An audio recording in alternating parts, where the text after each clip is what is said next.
ప్రియమైన దేవుని బిడ్డలారా, ప్రభువుతో ప్రతిదినం దేవుని మాటల ద్వారా ప్రతి ఒక్కరికి ప్రభు పేరిట శుభాలు తెలియచేస్తున్నాను. ఈరోజు దేవుని వాగ్దానం యాకోబు పత్రిక 4వ అధ్యాయము 10వ వచనం ఈ విధంగా ఉంది.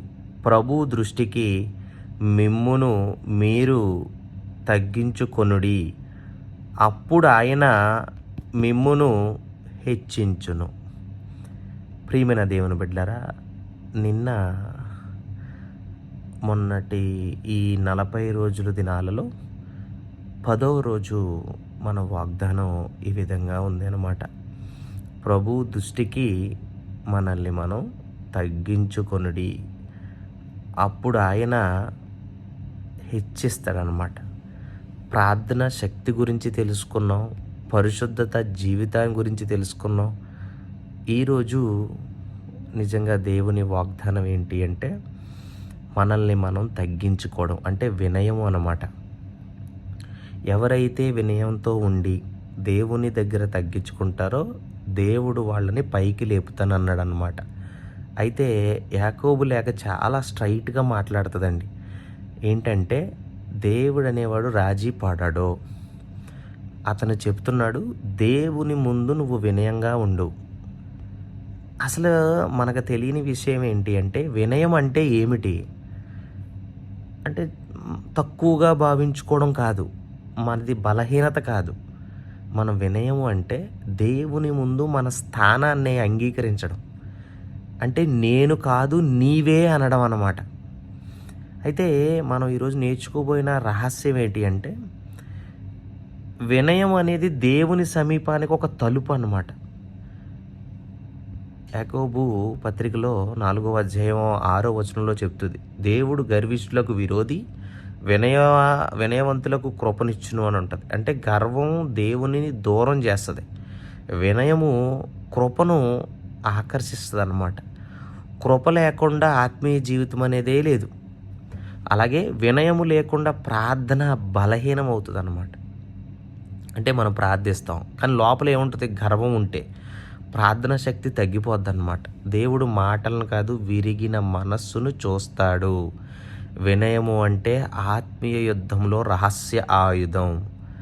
సాతాను గర్వంతో పడిపోయాడు, మనం గర్వంతో నిలబడలేము. వినయము అనేది శత్రువుని బలహీనపరుస్తుంది, ఎందుకంటే గర్వమే అతని మూలం కాబట్టి. అలాగే మనం పూర్తిగా సమర్పించుకోవాలన్నమాట. అంటే తల వంచడం మాత్రమే కాదు, మన స్వేచ్ఛను, విల్లుని అంటే ఫ్రీ విల్లుని, మనకిచ్చిన స్వేచ్ఛని దేవునికి అప్పగించడం అన్నమాట. అంటే వినయంలో ఉండే ఇంకో గొప్పతనం ఏంటంటే, మన చిత్తాన్ని వదిలి దేవుని చిత్తాన్ని ఎంచుకోవడం అన్నమాట.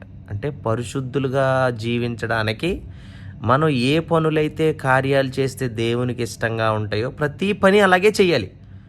ప్రతిదీ ఎవరితోనైనా మాట్లాడేటప్పుడు మన మాటను అదుపులో పెట్టుకోవాలి. ఎవరితోనైనా మనం రిలేషన్ మెయింటైన్ చేయాలి అన్నప్పుడు కూడా మన గర్వాన్ని వదిలిపెట్టి మనం వాళ్ళతో అంత వినయంగా మాట్లాడాలన్నమాట.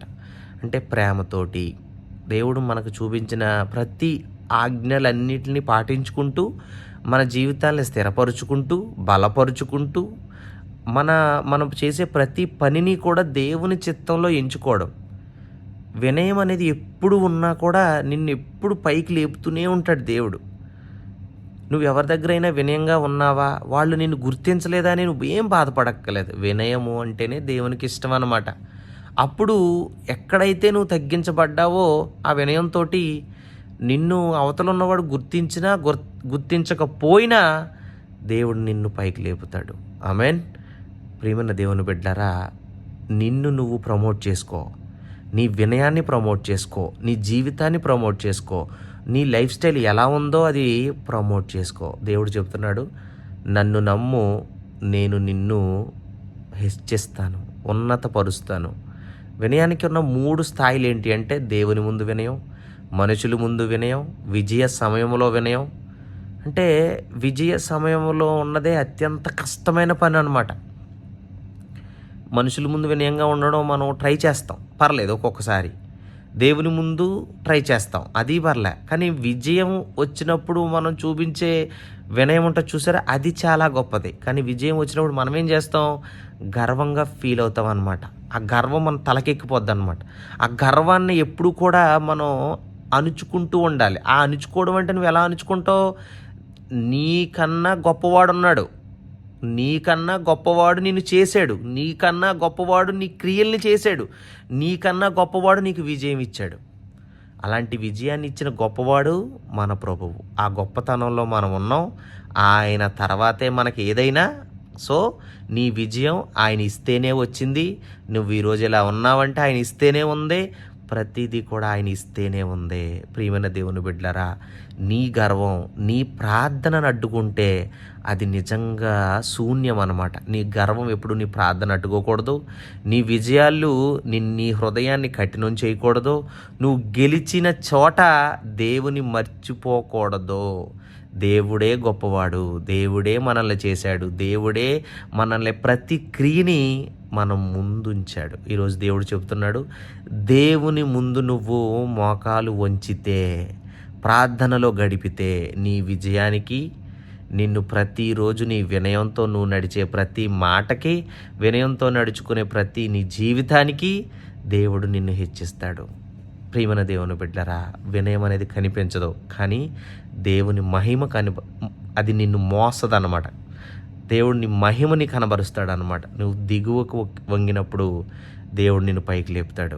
ఆమేన్. చిన్న ప్రార్థన చేసుకుందాం. పరిశుద్ధుడా, మమ్మల్ని మిక్కిలిగా ప్రేమించిన మా ప్రియ పరలోకమందున్న తండ్రి, నీ శ్రేష్టమైన ఘనమైన నామానికి లెక్కలేని స్తుతులు, స్తోత్రాలు, వందనాలు ప్రభువా. తండ్రి ప్రభువా, మా గర్వాన్ని విరగగొట్టండి, మా హృదయాన్ని మృదువుగా చేయండి తండ్రి. ప్రభువా, నీ ముందు మా మోకాలు వంగడానికి ప్రభువా మా హృదయాల్ని స్థిరపరచండి. మా గర్వాన్ని అణిచివేసి ప్రార్థనా శక్తిని మా హృదయాల్లో దయచేయండి.